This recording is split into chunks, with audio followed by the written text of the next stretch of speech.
فصیح الدین کے لیے جو دلال لڑکیاں سپلائی کرتا ہے اس کا کیا؟ نوشاد کے سوالات جاری رہے۔ وہ دلال نہیں، دلالہ ہے، اور لڑکی کو مطلوبہ کوٹھی تک پہنچانے کی ذمہ داری جس آدمی کو ملی ہوئی ہے اسے خریدنا ایک ایس پی کے لیے چنداں دشوار نہیں۔ وہ بعد میں بھانڈا بھی تو پھوڑ سکتا ہے۔ نوشاد چھوٹی چھوٹی جزیات کو بھی نظر انداز نہیں کر رہا تھا کہ معاملہ کبیر دادا جیسے موذی کا تھا۔ صحیح کہا، ایسے آدمی کبھی کبھار مسائل کھڑے کر دیتے ہیں اگر زندہ رہیں تو۔ آخر میں نوشاد آفریدی کو تحسین آمیز لہجے میں کہنا پڑا، کیا سارے ایس پی ایسے ہی ہوتے ہیں؟ ایس پی ضمیر حسین فخریہ لہجے میں بولا، اگر سارے ایسے ہوتے تو انہوں نے بھی اپنے گینگ بنا رکھے ہوتے۔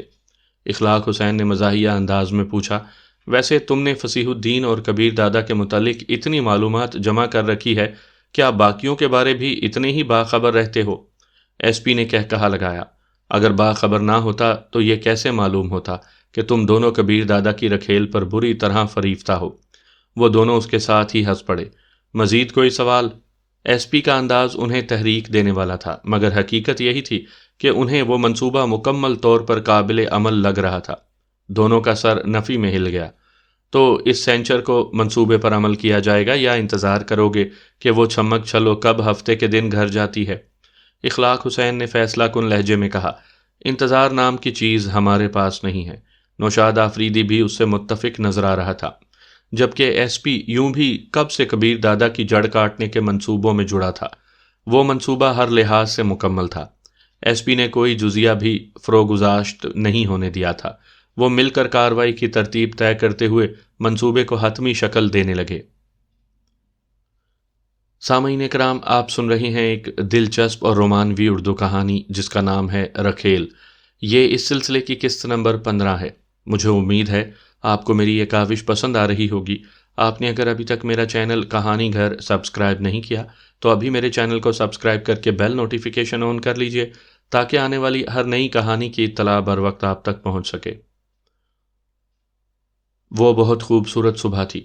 کبیر دادا 9:30-10 بجے جاگا کرتا تھا، مگر تناوش نے نماز پڑھ کر ہی اس کے ساتھ اٹھ کھیلیاں شروع کر دی تھیں۔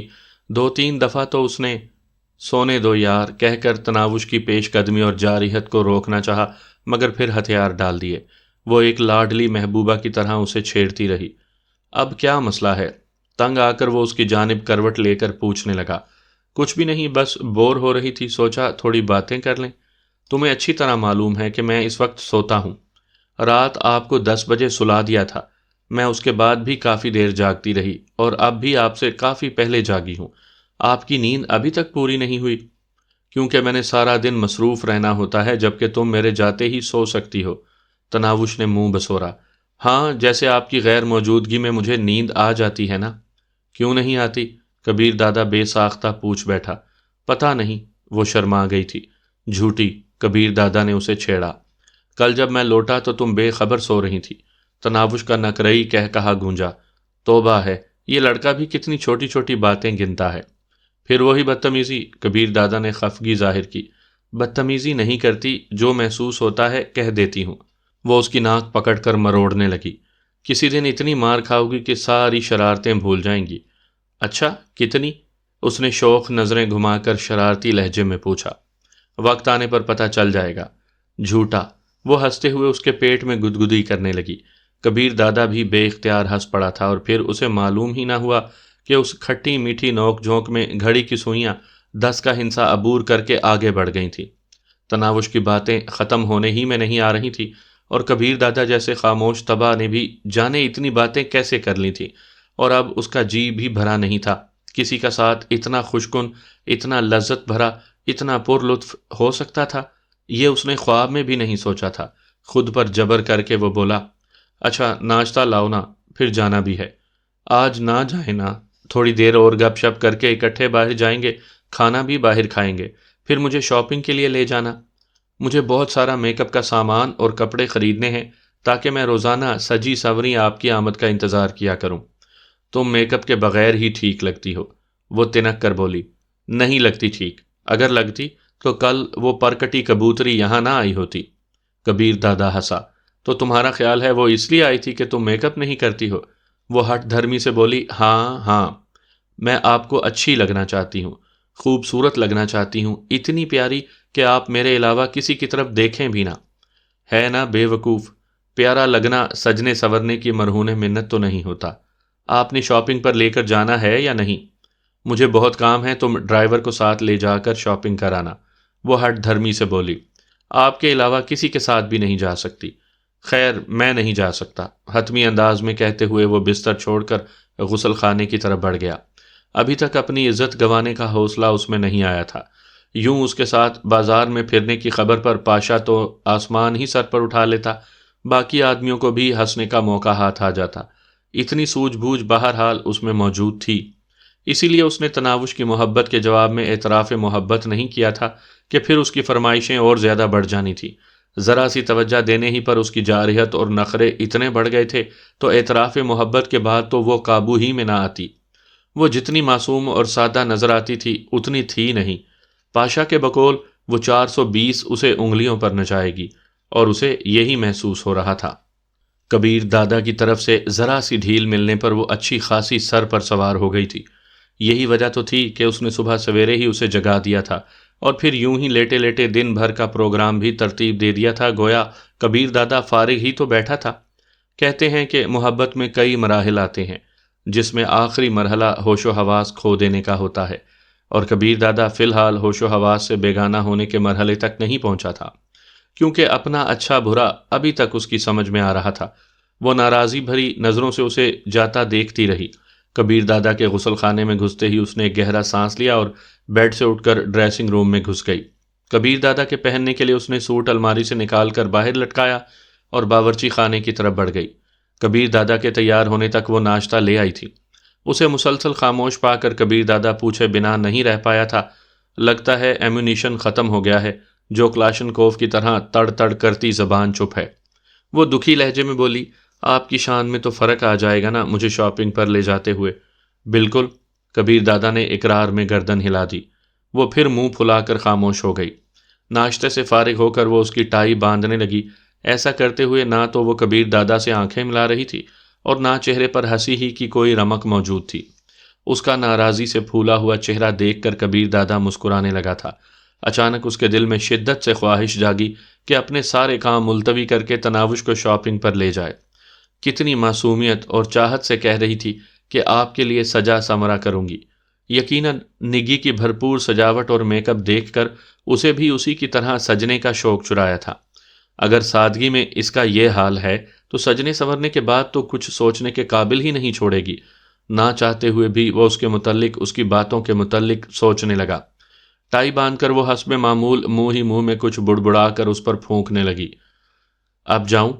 جلدی آنا، آہستہ لہجے میں کہہ کر وہ پیچھے ہٹ گئی۔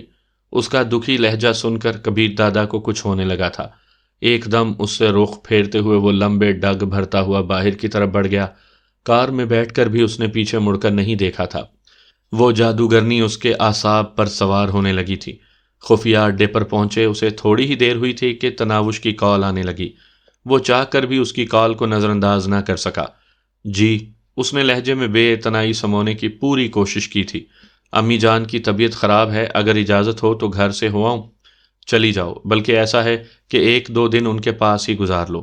کبیر دادا اسے احساس دلانا چاہتا تھا کہ اسے تناوش کی اتنی بھی ضرورت نہیں تھی۔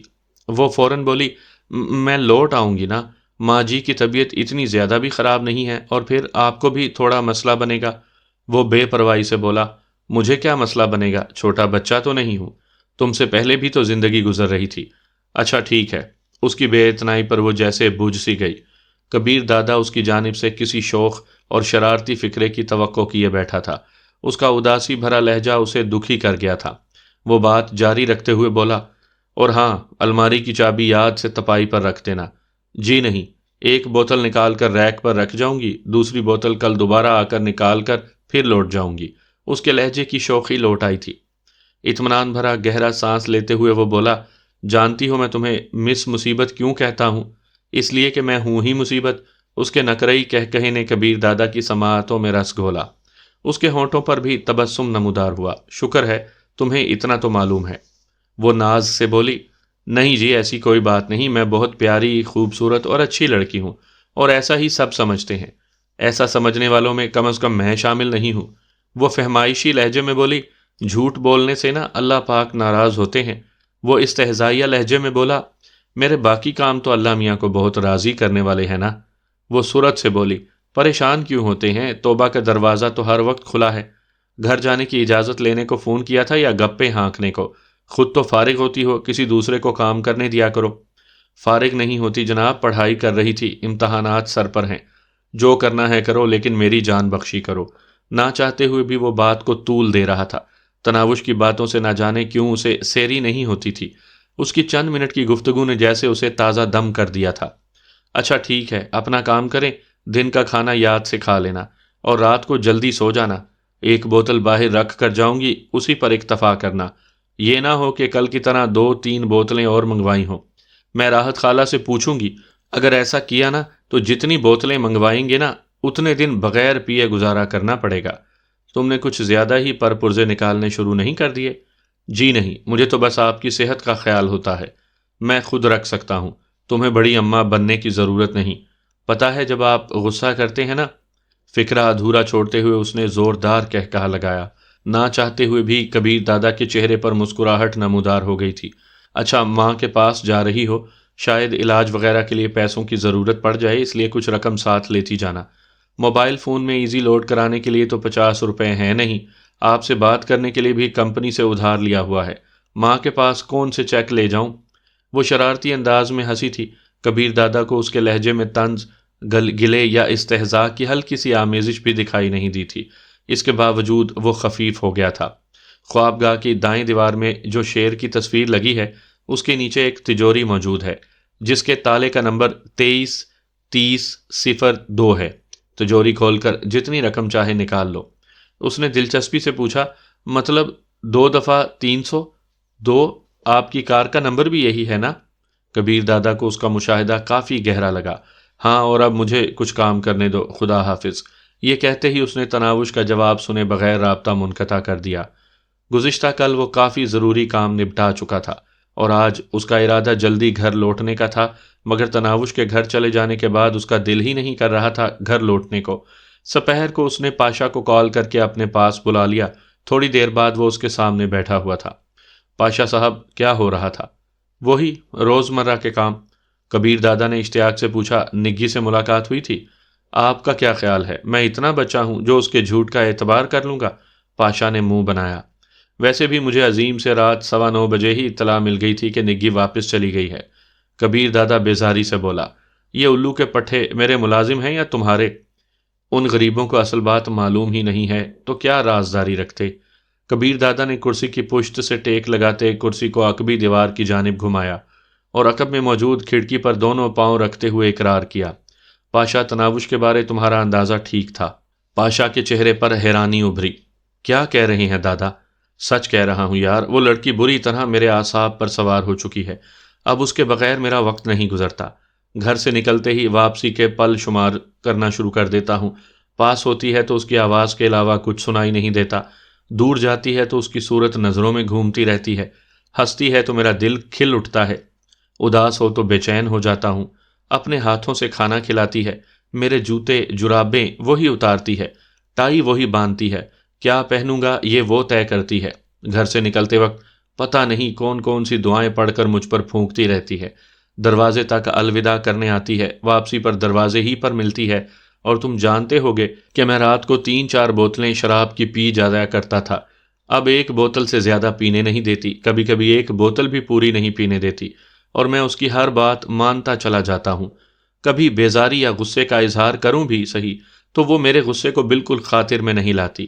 میری سمجھ میں نہیں آ رہا کیا کروں۔ وہ پاشا کی طرف مڑا۔ پاشا، میں بر وقت اندازہ نہیں کر پایا یار، میرے گمان میں بھی نہیں تھا کہ وہ چھچھوندر کی طرح گلے میں اٹک جائے گی۔ آپ مجھے ڈرا رہے ہیں یا مذاق اڑا رہے ہیں؟ پاشا کے گلے سے پھنسی پھنسی آواز برآمد ہوئی۔ مذاق تو میری زندگی بننے والی ہے یار، اگر اس کا کوئی مناسب حل نہ سوچا تو میں تو گیا کام سے۔ مشکل کیا ہے دادا، کچھ دے دلا کر طلاق دو اور نکال باہر کرو ڈائن کو اپنی زندگی سے۔ اتنا آسان ہوتا تو میں تمہارے سامنے بے بسی کا اظہار کرتا۔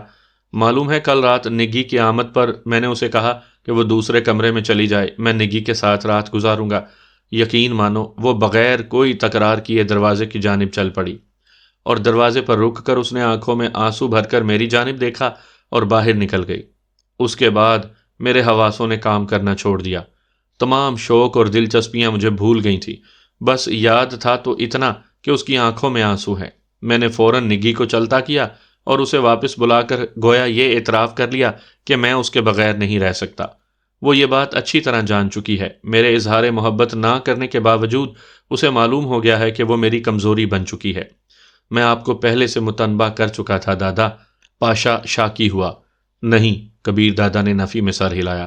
سچ تو یہ ہے کہ وہ مجھے پہلی نظر میں اسیر کر چکی تھی، بس مجھے ہی یہ سمجھنے میں تھوڑی دیر ہو گئی۔ پہلی بار وہ مجھے اس وقت نظر آئی جب میں نے جسٹس ظہیر امجد کو ایک ہوٹل سے باہر روکا۔ وہ ایک جانب کھڑی ہماری گفتگو سن رہی تھی۔ کالج کے کپڑوں میں ملبوس وہ لڑکی مجھے بہت عجیب لگی، اور اس وقت میری حیرانی کی انتہا نہ رہی جب وہ میری کوٹھی پر پہنچ گئی۔ عظیم جیسے تیز اور چالاک آدمی کو الو بنا کر مجھے خوابگاہ سے بلوا لیا۔ اس وقت مجھے تھوڑا سا شبہ ہوا کہ شاید وہ جسٹس ظہیر امجد کی طرف سے بھیجی گئی ہے، مگر جب اس نے اپنا تعارف کرایا تو پتہ چلا کہ معاملہ کچھ اور تھا، اور اسے ایک سڑک چھاپ گنڈے سے بھائی کی موت کا بدلہ لینا تھا، اور پھر اس نے خود کو بطور رشوت پیش کیا، بس شرط یہ رکھی کہ مجھے اسے نکاح پڑھا کر گھر لانا ہوگا۔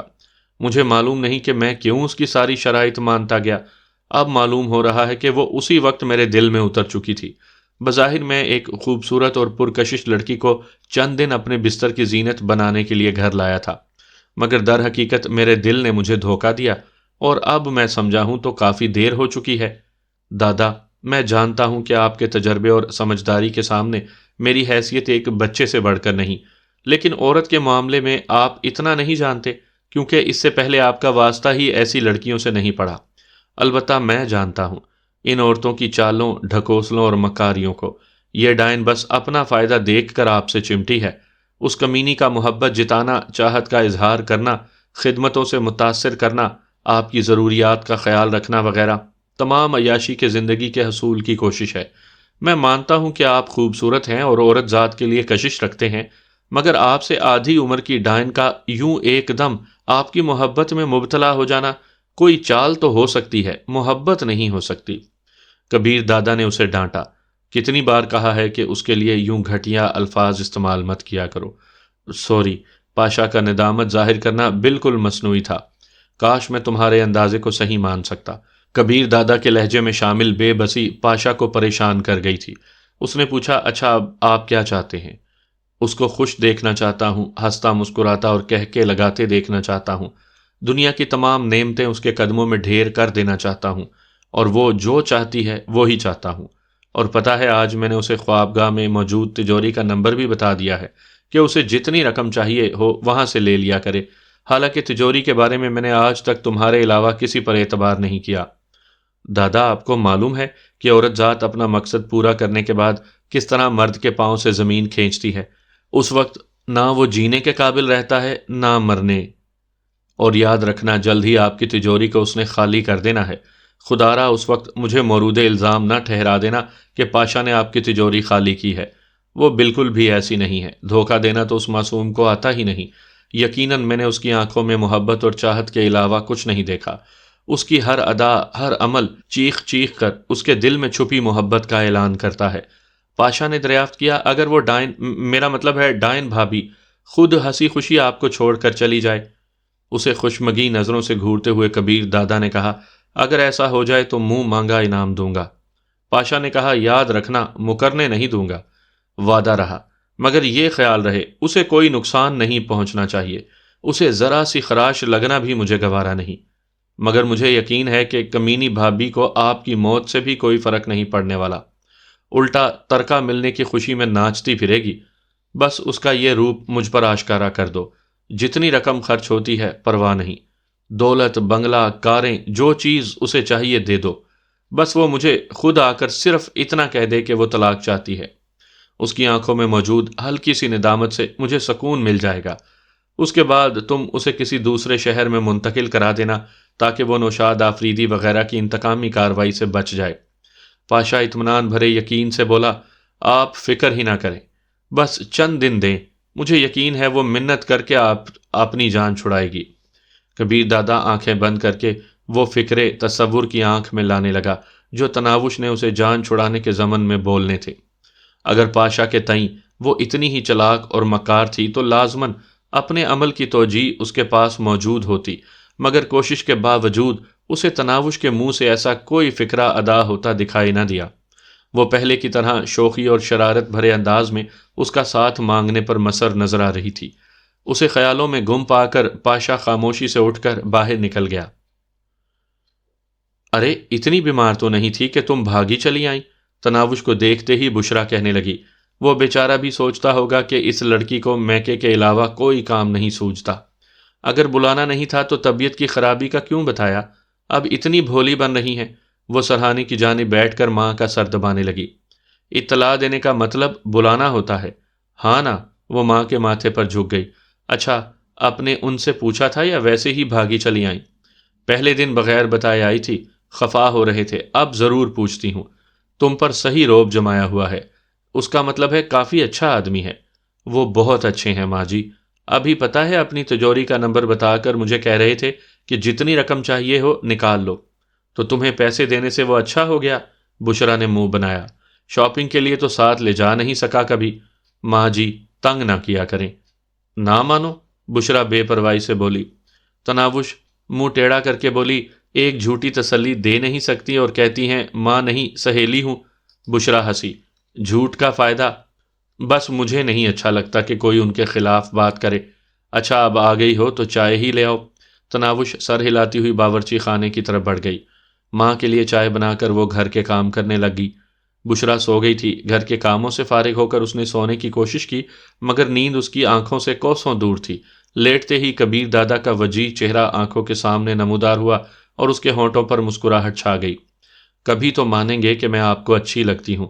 خیالوں ہی خیالوں میں وہ اس سے ایسے باتیں کرنے لگی جو ابھی تک سامنے نہیں کر پائی تھی۔ رات کے کھانے پر اس نے ایک دو نوالوں کے بعد ہاتھ کھینچ لیا۔ بشرا نے پوچھا، کیا ہوا؟ جی نہیں چاہ رہا ماں جی۔ بشرا معنی خیز لہجے میں بولی، اس نے تو ڈٹ کر کھا لیا ہوگا۔ تو وہ چڑھتے ہوئے بولی، میری بلا سے۔ ناک بھوں چڑھاتے ہوئے بشرا کھانا کھاتی رہی۔ اس کی طبیعت اب بہتر تھی۔ عشاء کی نماز پڑھ کر وہ سونے کے لیے لیٹ گئی۔ اپنی اور ماں کی چارپائی اس نے صحن ہی میں لگا لی تھی۔ ماں جی، کیا مرد کبھی محبت کا اعتراف کرتے ہیں؟ بشرا ہنسی۔ ہاں، جنہیں کسی سے محبت ہو جائے وہ ایک منٹ نہیں لگاتے۔ یہ تو ہے ہی مردوں کا شعبہ۔ عورت بیچاری تو بس شرما کر چہرہ جھکا لیتی ہے اور اس کا اظہار محبت ہو جاتا ہے۔ تو وہ کیوں اپنی محبت چھپاتے ہیں؟ اسے محبت ہوگی تو اظہار کرے گا نا۔ بشرا نے اسے چھیڑا۔ ضروری تو نہیں کہ ہر خوبصورت لڑکی سے محبت ہو جایا کرے۔ وہ بس اپنی محبت چھپاتے ہیں، ورنہ میری ہر بات مانتے ہیں، بس تھوڑا سا بیزاری کا اظہار کرتے ہیں۔ صاف ظاہر ہے وہ تم سے جان چھڑانا چاہتا ہے۔ آپ سے تو بات کرنا ہی فضول ہے۔ اس نے خفا ہو کر ماں کی جانب پیٹھ موڑ لی۔ بشرا ہنسی۔ خفا کیوں ہو رہی ہو؟ بس آپ مجھے تنگ کر رہی ہیں۔ بشرا نے اپنی مسکراہٹ دباتے ہوئے کہا، شاید اس نے کبھی کسی سے محبت نہیں کی، اس وجہ سے اسے معلوم ہی نہیں کہ محبت کیسے کی جاتی ہے۔ ہاں نا، یہی بات ہے ماں جی۔ اس نے فوراً ماں کی جانب رخ پھیرا۔ تو تم کس کالج میں محبت کی کلاسیں حاصل کرتی رہی ہو؟ کیا مطلب؟ وہ ہکلائی۔ بالشت بھر کی ہو اور تمہیں محبتوں کے بارے میں خوب معلوم ہے۔ وہ تم سے دگنی عمر کا ہو کر کچھ نہیں جانتا۔ بڑی آئی محبت پڑھانے والی پروفیسر۔ بشرا نے اسے لتاڑا۔ سو جائیں ماں جی، مجھے نیند آ رہی ہے۔ وہ منہ بسورے لیٹ گئی۔ بشرا کھل کھلا کر ہنسی۔ سچ سننا اتنا بھی آسان نہیں ہوتا۔ وہ چلائی، ابھی آپ سے ملنے نہیں آؤں گی، سمجھی آپ؟ ارے میری شہزادی خفا ہو گئی؟ بشرا نے اسے پچکارا۔ نہیں ہوں میں شہزادی۔ اگر خوبصورت ہوتی تو وہ یہ نہ کہتے کہ 2-3 دن گھر پر گزار لو۔ انہیں ذرا بھی تو محبت نہیں ہے مجھ سے۔ ارے ایسا کچھ نہیں ہے، میں مذاق کر رہی تھی۔ بشرا نے اسے تسلی دیتے ہوئے کہا، یہ کہاں ممکن ہے کہ میری شہزادی کسی کو پیاری نہ لگے؟ آپ بس مجھے جھوٹی تسلی دے رہی ہیں۔ اچھا، اگر آج رات اس کی کال آ گئی، بے شک کچھ بھی کہے یا پوچھے، تب تو سمجھ لینا کہ وہ تم سے محبت کرتا ہے اور تمہیں یاد کر رہا ہے۔ دوسری صورت میں تمہاری سمجھ میں آ جانا چاہیے کہ دیوار سے سر پھوڑ رہی ہو۔ اس نے فوراً تکیے کے نیچے رکھا موبائل فون اٹھا کر اپنی چھاتی پر رکھ لیا۔ اس کے ساتھ ہی وہ اس کی کال آنے کی دعائیں کرنے لگی، گویا کبیر دادا کی کال نہ ہو، محبت کرنا کرنے یا کرنے کا فیصلہ ہو۔ بشرا کو نیند آنے لگی تھی، وہ سو گئی۔ مگر تناوش کال کے انتظار میں جاگتی رہی۔ ایک دو بار خود اس کا جی چاہا کہ کبیر دادا کو کال کر لے، مگر پھر اس کے دل کا حال جاننے کی تمنا میں وہ کال نہ کر سکی۔ گاہے گاہے وہ موبائل کی سکرین جلا کر وقت بھی دیکھ لیتی۔ ہنسوں نے 1:45 ہونے کا اعلان کیا۔ ایک دم اس کا دل رونے کو کرنے لگا، اور اس سے پہلے کہ وہ باقاعدہ رونے کا آغاز کرتی، اچانک اسے گلی میں کسی کار کی آواز سنائی دی۔ کاش یہ اس کی کار ہوتی۔ اس کے دل کی گہرائیوں سے دعا نکلی۔ اچانک کار اس کے گھر کے سامنے رک گئی۔ تناوش کا دل یوں دھڑکنے لگا جیسے پسلیاں توڑ کر باہر نکل آئے گا۔ اسی وقت گلی میں کتوں کے بھونکنے کی زوردار آواز بلند ہوئی۔ بشرا کی آنکھ بھی کھل گئی تھی۔ وہ نیند میں ڈوبی آواز میں پوچھنے لگی، یہ کمبخت اتنا زیادہ کیوں بھونک رہے ہیں؟ امی جان، کوئی کار دروازے پر آ کر رکی ہے اور مجھے شک ہے کہ آپ کے داماد جی آئے ہیں۔ بشرا نے منہ بنایا، لوگ سوتے ہوئے خواب دیکھتے ہیں، تم نے جاگتے ہوئے یہی کام کرنا شروع کر دیا؟ اس سے پہلے کہ وہ ماں کی بات کا جواب دیتی، موبائل فون بجنے لگا تھا۔ سکرین پر کبیر دادا کا نام جگمگا رہا تھا۔ فوراً کال وصول کرنے کا بٹن دبا کر اس نے خوشی سے بھرپور لہجے میں کہا، جی۔ اس کے ساتھ ہی ایک ہاتھ سے دوپٹہ اپنے سر پر ٹھیک کرتی ہوئی وہ دروازے کی طرف بڑھ گئی۔ شام کی اذان کے وقت کبیر دادا گھر کی طرف لوٹ رہا تھا۔ میں شرط لگا سکتا ہوں کہ آج نمازن پھر کہیں گئی تھی۔ امتیاز نے ساتھ بیٹھے بخش کو للکارا۔ مہربانی۔ بخش نے منہ بناتے ہوئے انکار میں سر ہلایا اور امتیاز کہا لگا کر ہنس پڑا۔ ڈرائیور نے اس کا ساتھ دیا۔ گھر میں داخل ہوتے ہی اس کی کھوجتی نگاہیں ڈرائنگ روم کے دروازے کی طرف اٹھ گئیں۔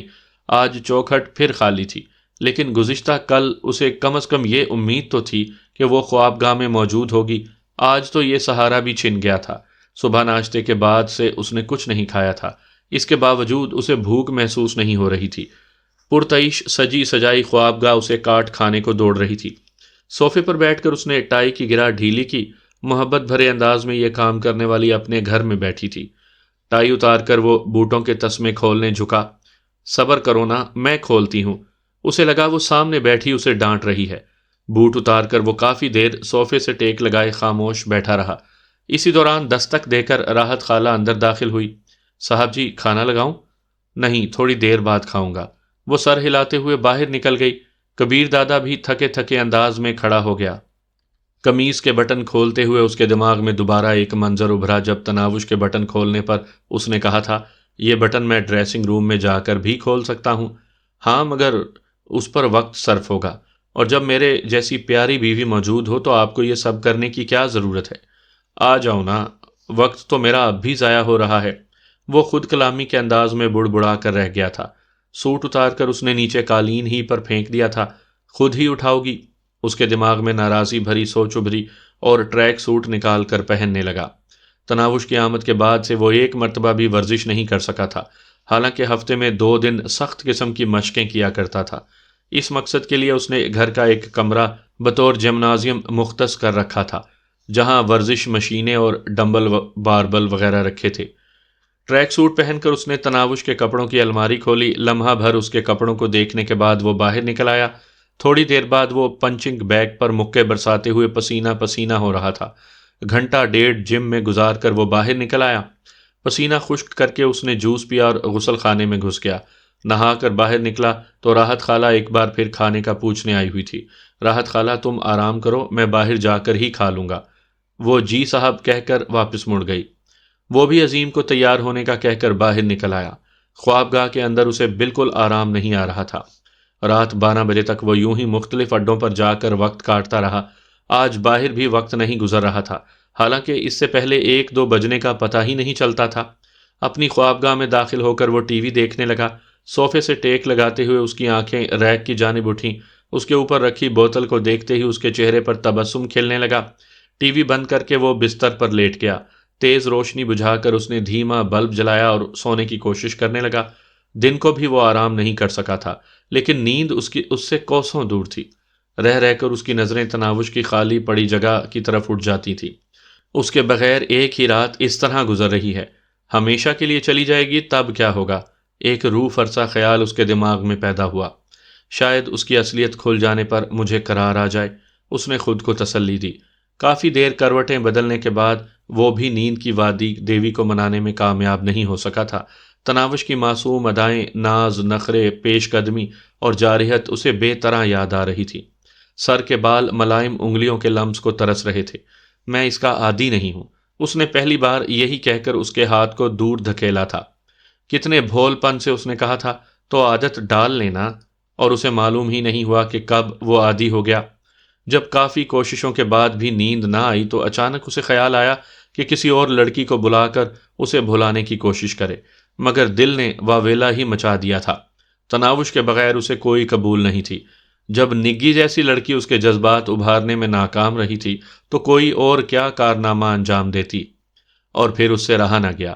بستر چھوڑ کر اس نے انٹرکام کا ریسیور اٹھایا اور چوکی دار کو بتانے لگا کہ الہی بخش کو کار لگانے کا کہے۔